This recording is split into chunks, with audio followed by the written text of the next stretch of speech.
안녕하세요. 결혼한 지 2년 만에 염치없고 뻔뻔한 남편과 이혼한 30대 여성입니다. 결혼할 때만 해도 가진 건 없어도 착하고 성실한 줄 알았고 그거 하나 믿고 결혼했는데 염치까지 없을 줄은 생각도 못했습니다. 거두절미하고 제가 남편과 이혼을 결심하게 된 본격적인 사연만 말씀드릴게요.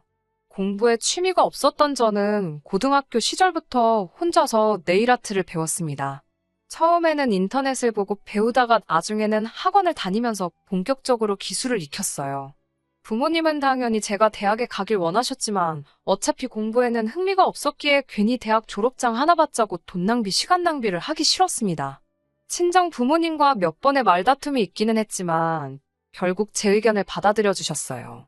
그렇게 고등학교를 졸업한 후에 바로 네일아트 가게에서 일을 시작했습니다.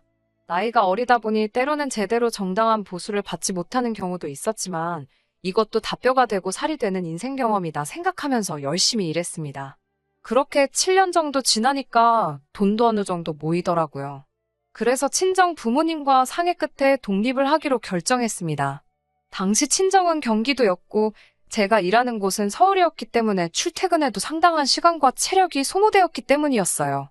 독립을 하기로 하면서 저는 서울 중심부에 위치한 신축 빌라나 오피스텔을 위주로 알아보기 시작했어요. 하지만 값이 만만치 않더라고요. 직업과 담보가 부실하다 보니 대출도 제가 생각한 만큼 나오지 않겠더라고요. 집에 대한 고민과 스트레스로 괴로워하고 있을 때 친정 어머니께서 그러지 말고 오래된 아파트라도 매매를 하라고 하시더라고요. 사실 저희 친정 부모님은 결혼하실 때 아무 도움도 받지 못하셔서 정말 힘들게 시작하셨다고 들었습니다. 지하방에서 시작해 서울에 있는 아파트를 장만하시는데 딱 8년 걸리셨다고 해요.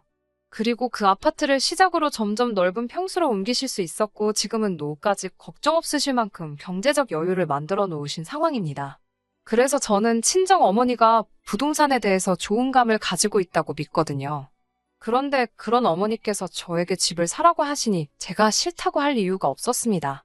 다만 제가 가진 돈이 충분하지 않아서 어머니에게 약간의 도움을 받아야만 했어요. 그리고 사는 아파트를 담보로 대출도 많이 받았고요. 이 사실을 안 주변에서는 뭐하러 오래된 아파트를 그 돈 주고 사냐며 뭐라고 하기도 했고 이제 아파트 값이 떨어질 건데 괜한 짓이라며 걱정도 해줬습니다. 그런데 몇 년 사이에 이렇게 상황이 역전되리라곤 저조차 상상하지 못했습니다. 재건축 가능성이 입소문을 타면서 집값은 제가 살 때보다 3배 가까이 올랐네요. 상황이 이렇다 보니 오래된 집을 전세를 주고 그 돈으로 다른 신축 오피스텔에 전세로 들어가도 괜찮을 것 같았어요. 사실 혼자 사는데 20평은 좀 넓은 감이 있었거든요.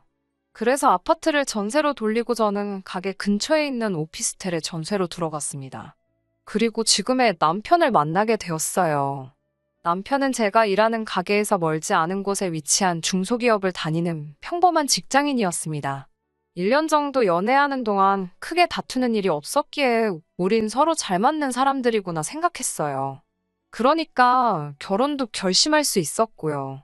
한 가지 조금 마음에 걸렸던 건 직장 생활을 10년 가까이 한 사람치고는 모아둔 돈이 많이 없더라고요.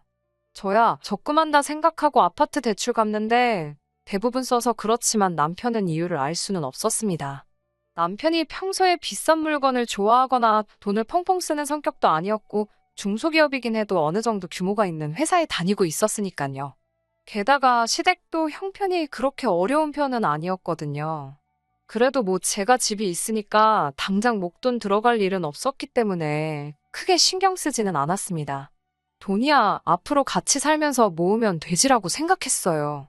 결혼을 하게 되면서 원래 가지고 있던 아파트에 전세 사는 사람을 내보내고 신혼집으로 수잔이 별로 내키지가 않더라고요.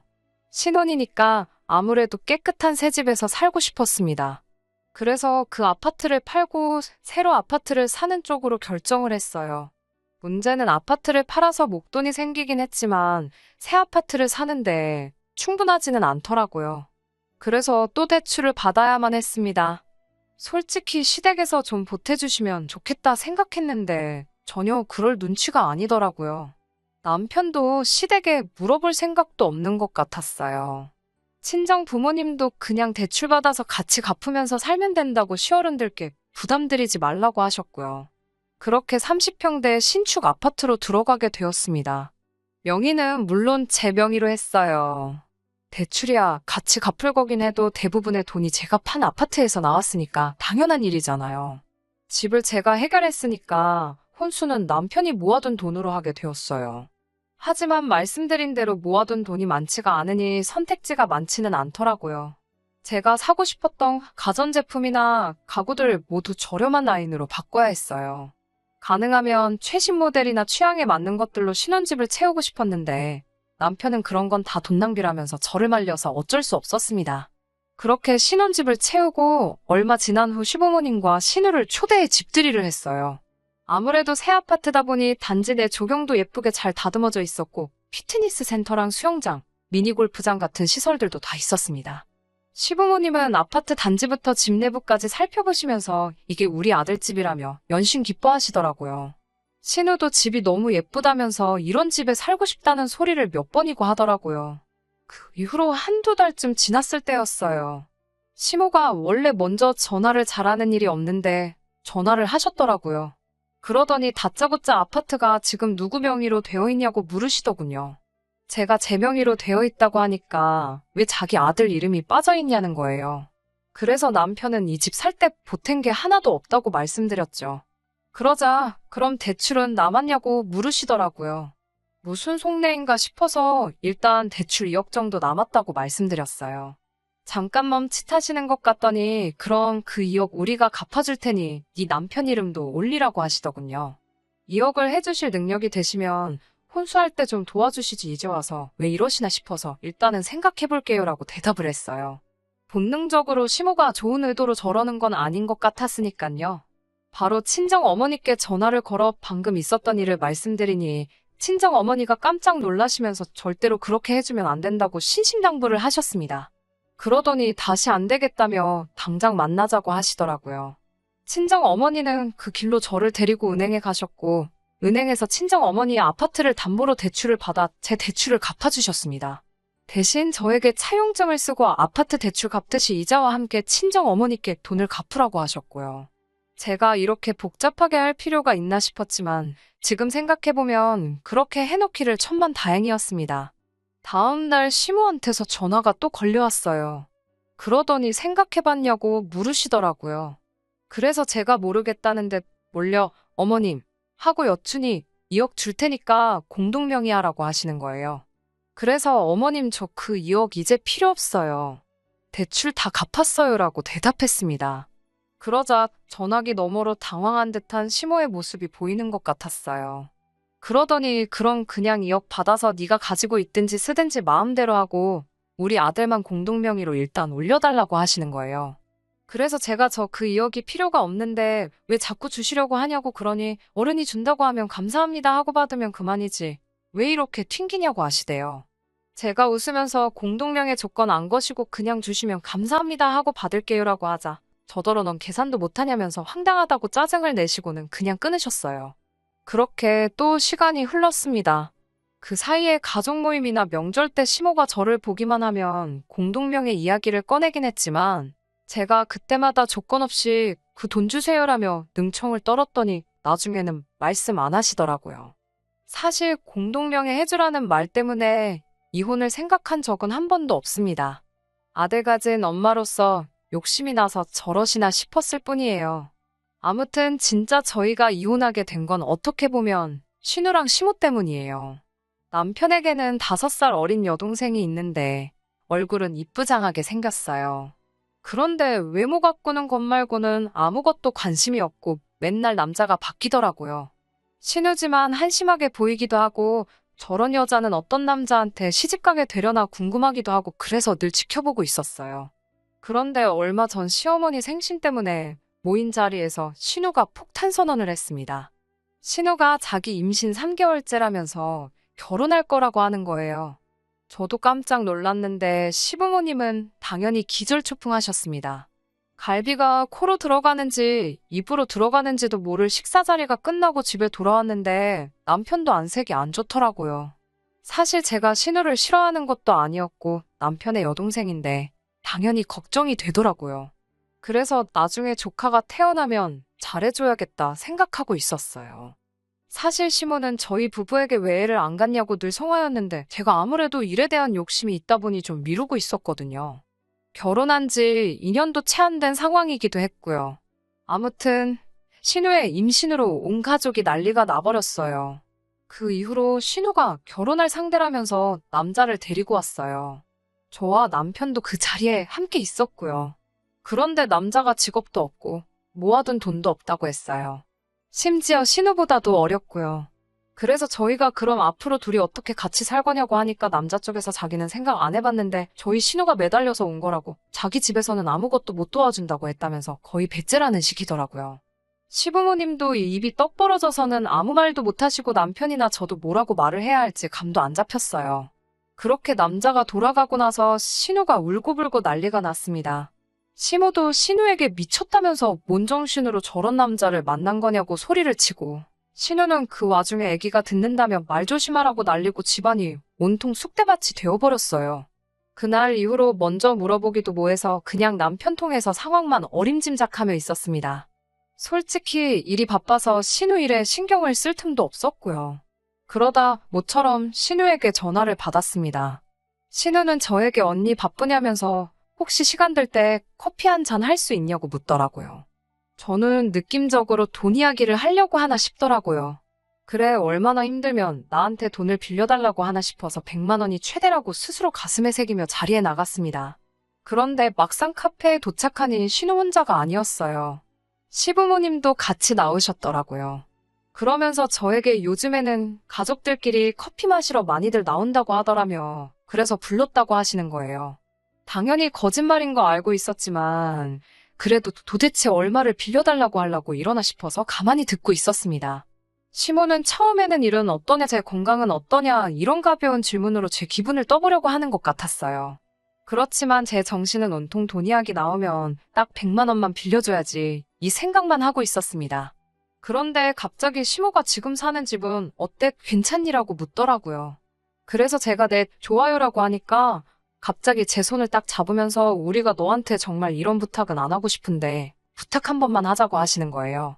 저는 손을 빼면서 무슨 일이신데요라고 묻자 신우가 다짜고짜 우는 게 아니겠어요.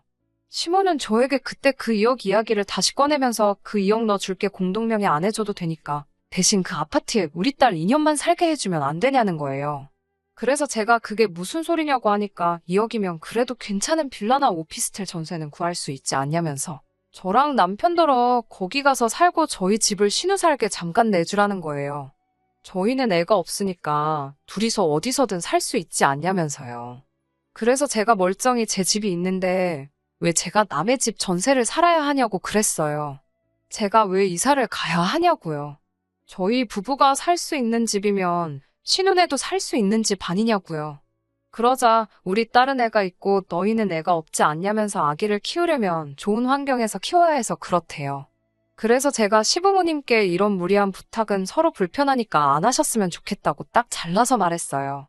그러자 신우가 카페 사람들 다 들을 만큼 큰 소리로 울면서 언니 정말 너무하다고 저는 언니를 친언니처럼 생각했는데 어떻게 이렇게 매정하냐고 따지는 거예요. 그래서 제가 신우에게 아가씨 양심의 손을 얹고 다시 말해봐요. 언제 아가씨가 나를 친언니처럼 따랐다는 거예요. 그리고 시모에게 어머님도 이러시는 거 아니에요. 저희 결혼할 때 돈 한 푼도 안 보태주시고서는 나중에 아파트 공동명의 해주라며 계속 필요 없다는데 돈 받고 공동명의 이야기 꺼내셨잖아요. 여기서 아무도 제가 힘들 때 신경 써준 사람 없는데 왜 이제 와서 저한테 이러시는 거예요? 라고 조목조목 따졌습니다. 카페 안 사람들 사이에서도 웅성웅성 소리가 나오기 시작하니까 당황한 시모랑 신우가 저에게 너 진짜 찔러서 피 한 방울 안 나오겠다며 못됐다고 그러대요.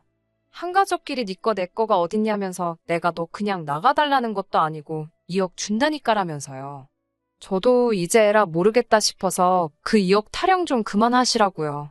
그 2억 신우 주고 신우더러 알아서 애 키우고 살려고 하세요. 제가 애 가지라고 한 것도 아닌데 왜 저한테 그러시냐고 저도 딱 잘라 말하고 카페에서 나와버렸습니다.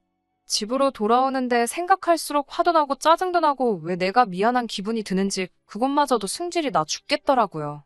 왜 서로 불편하게 그런 이야기를 꺼내는 건지 도무지 이해할 수가 없었고요. 그런데 현관을 열고 딱 집 안에 들어서자 신발도 벗지 못한 저에게 남편이 고함을 치더라고요. 못된 여자라면서 어떻게 시댁 식구들이 그렇게 힘들게 부탁을 하는데 사람들 앞에서 개망신을 줄 수가 있냐고요. 제가 어이가 없어서 말없이 남편을 쳐다보니까 또 우리 엄마가 공동명예 해주라고 2억도 준다고 그렇게 부탁하는데 홀딱 가서 대출 갚고 우리 엄마 입 닫으라고 그랬지. 내가 그거 모를 줄 아냐면서 저더러 매사 돈 가지고 시댁 무시하는데 진짜 너 같은 여자 정 떨어진다고 그러더군요. 순간 내가 이런 소리까지 들으면서 뭐하러 이런 인간이랑 살아야 하나 싶었습니다. 그래서 제가 남편에게 당신도 그렇고 당신 가족들도 그렇고 나한테 불만이 엄청 많은가 본데 그럼 당신 나가서 당신 엄마 아빠랑 살아 잘난 그 여동생이랑 뱃속에 있는 조카 끌어안 곳 네가 다 먹여 살리면서 살라고 받아쳤어요. 그러니까 남편이 그래도 잘못했다는 소리를 안 한다며 저를 죽일 듯이 노려보더라고요. 저도 지지 않고 치려고 그럼 한번 쳐봐 어떻게 되나 보자고 똑같이 노려봤습니다. 남편은 저에게 자기가 다 알아봤다면서 같이 사는 아파트는 부부 공동재산이라 절반은 자기 거라는 거예요. 제가 그 말을 듣는데 어찌나 어이가 없던지요. 저렇게 뭣도 모르고 경제적 개념도 없으니 모아둔 돈이 그것밖에 없었지 싶대요. 그래서 그래 가서 잘 알아보고 능력되면 절반 가져가봐라고 비아냥거리며 안방으로 들어갔어요. 지도 승질이 나서 밖으로 나갔는지 현관문이 쾅 닫히는 소리가 나더라고요. 이때만 해도 이혼까지는 아니어도 저 성질머리 내가 뜯어 고쳐놓고 만다는 생각이 들어서 현관 비밀번호를 바꿔버렸습니다. 그리고 이튿날이 되었는데도 남편이 들어오질 않더라고요. 솔직히 남편이니까 처음에는 좀 걱정이 되었는데 이걸 내가 받아줬다간 평생 제 팔자 제가 꼬게 생겼더라고요. 그런데 3일째가 되니까 이제 정말 이혼해야겠다 싶었어요. 딱 느낌에 재산 어떻게든 뜯어가려고 변호사 알아보고 다니는구나 싶었으니까요. 아니나 다를까 4일째로 넘어가는 날 남편에게 전화가 오더니 이쯤 했으면 저더러 굽히고 들어오래요. 자기가 다 이해하겠다면서요. 어이가 없어서 뭐라고 떠드나 듣고 있으니까 그냥 딱 1년만 여동생네 들어와서 살게 하고 우리는 시댁에 잠깐 들어가서 살면 되지 않냐며 이야기며 공동명예며 없던 이야기로 하자고 자기가 시부모님한테도 잘 말씀드려놨다는 거예요. 제가 그래서 뜨신 밥 먹고 헛소리 하지 말고 집에 와서 이혼 서류에 사인이나 하라니까 저더러 넌 끝까지 여자가 굽히는 법이 없다면서 사인한다고 대신 너는 재산 분할이나 해줄 준비하라고 그러더군요. 그래서 제가 재산 분할 같은 소리 집어치우고 거지 같은 네 살림살이나 가져가라고 했습니다. 그리고 만나기로 한 날 혹시나 저한테 해코지라도 하면 어쩌나 싶어서 사람들 많이 오가는 대형 카페로 불러내서 서류를 들이밀었습니다. 그때만 해도 남편은 진짜 제가 서류를 준비해 올지는 몰랐나 봐요. 황당하다는 듯 저를 쳐다보더니 한다 해 하면서 사인을 하더군요. 그 순간 제 기분은 다 끝났다, 홀가분하다로 표현하면 될 것 같아요. 저는 남편에게 변호사 잘 알아보라고 그래서 가져갈 수 있는 건 다 가져가 보라고 그랬어요. 저희가 결혼해서도 공동생활비를 제외하고는 각자 관리했기 때문에 확신하는데 남편이 가져갈 몫은 하나도 없거든요. 철진한 가구랑 가전제품은 저도 가지고 있기 싫어서 트럭 불러서 다 시댁으로 보내줬고요. 이혼 후 남편에게 2번 정도 전화가 왔었어요. 저 같은 여자를 놓친 건 자기 일생일 때 실수라면서 한 번만 용서해주면 시댁 식구들과는 연 끊고 저만 보고 살겠다며 애걸복걸이었어요. 하지만 한 번 속은 것도 분한데 또 속을 일이 있나요? 저는 됐으니까 가서 잘 먹고 잘 살고 가족들이랑 행복하게 지내라고 했어요. 남편과 살던 집은 처분하고 그 돈으로 다시 작은 아파트 하나를 사서 지금은 제 취향대로 꾸며놓고 살고 있습니다. 남은 돈으로는 재테크를 하려고 요즘 알아보는 중이에요. 지금쯤 신우는 아이는 낳았을까 집은 구했나 아주 가끔 스치듯 생각은 나지만 제 알바는 아니네요. 지금까지 제 이야기를 들어주셔서 정말 감사하고요. 좋은 하루 되세요. 끝까지 들어주셔서 감사합니다. 오늘의 사연은 여기까지입니다.